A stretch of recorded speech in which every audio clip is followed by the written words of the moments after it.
أعوذ بالله من الشيطان الرجيم. بسم الله الرحمن الرحيم.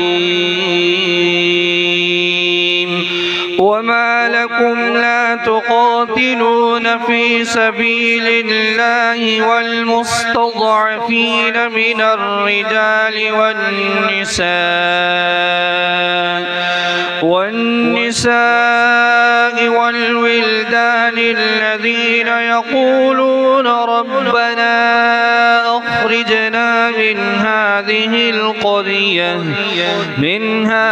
القرية الظالم أهلها واجعل لنا من لدنك وليا واجعل لنا من لدنك نصيرا.